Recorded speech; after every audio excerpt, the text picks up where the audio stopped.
வணக்கம் நண்பர்களே. இன்னைக்கு நான் என்னுடைய தோட்டத்து அப்டேட்ஸ் காட்ட போறேன்.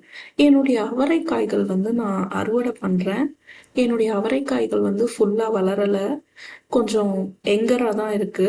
ஒரு 10, 15 டேஸ் முன்னாடியே நான் ஹார்வெஸ்ட் பண்றேன்.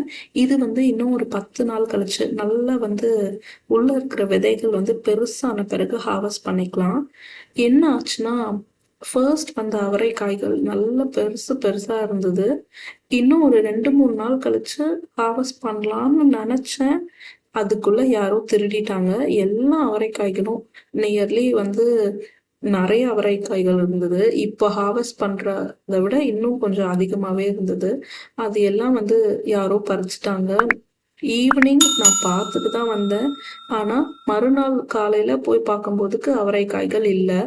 பார்த்ததும் எனக்கு ரொம்ப வருத்தமா போச்சு. அதனால, ஐயோ! சுத்தி யாரோ திருடுறவங்க இருக்காங்க. இது இதுக்கு மேல விட்டா நல்லா இருக்காதுன்னு சொல்லிட்டு, அடுத்த தடவ ஒரு 10 நாள் முன்னாடியே, அந்த அளவுக்கு பெருசா வர்றதுக்கு முன்னாடியே நான் அறுவடை பண்ணிட்டேன்.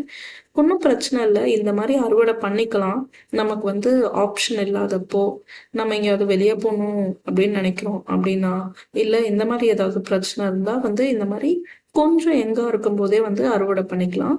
அது செடி அவரை. அறுவடை பண்ணது செடி அவரை. அதுல வெள்ளை பூ வந்தது. குட்டி குட்டியா இருக்கு செடி அவரை. அதுல வெள்ளை பூ வந்திருந்தது. அண்ட் என்னுடைய கொடி அவரை படர்ந்திருக்கு இல்லையா? இதுல வயலட் கலர் பூ வரும். அது இன்னும் வரல. சரியா குட்டி குட்டி மொட்டா தான் இருக்கு. இன்னும் வரல. மத்த செடிகளும் வளர்ந்துட்டு இருக்கு. சொரைக்காய் செடி. சொரைக்காய் செடியில பூ வந்துடுச்சு. எப்பவுமே இந்த சொரைக்காய் செடி நியர்லி 100 நாள் மேலேயே ஆயிடுச்சு. பூ வந்திருக்கு. அண்ட் வாட்டர்மெலன் தர்பூசணியும் முளைச்சிருந்தது. அதுலயும் பூ வந்திருக்கு. இது 100 நாள் மேல ஆயிடுச்சு. எப்பவுமே மேல் ஃப்ளவர்ஸ் தான் ஸ்டார்டிங்ல வரும். அண்ட் தென் ஒரு 15 to 20 டேஸ் கழிச்சு ஃபீமேல் ஃப்ளவர்ஸ் வரும். ஒருவேளை உங்களுடைய தோட்டத்துல ஹனி பீஸ், பட்டர்ஃப்ளைஸ் இந்த மாதிரி எதுவும் இல்ல அப்படின்னா, நீங்க மேல் ஃப்ளவர்ஸையும், ஃபீமேல் ஃப்ளவர்ஸையும் ஹேண்ட் பாலினேட் பண்ணுங்க. அப்பதான் பிஞ்சா இருக்கிற காய்கள் பெருசாகும். ஹேண்ட் பாலினேட் பண்ணலன்னா, அதுக்கு 2க்கும் பாலினேஷன் நடக்காது. அதனால காய்கறிகள் பெருசாகாது. இது ஒரு சின்ன டிப். அண்ட் என்னுடைய வெண்டைக்காய் செடிகள் ரொம்ப பூச்சி அடிச்சு ஃபுல்லா வேஸ்டா போயிடுச்சு. ஒரே ஒரு வாரம் 10 நாள்லயே மொத்த செடியும் காலி. அதனால மொத்தமா ரிமூவ் பண்ணிட்டேன்.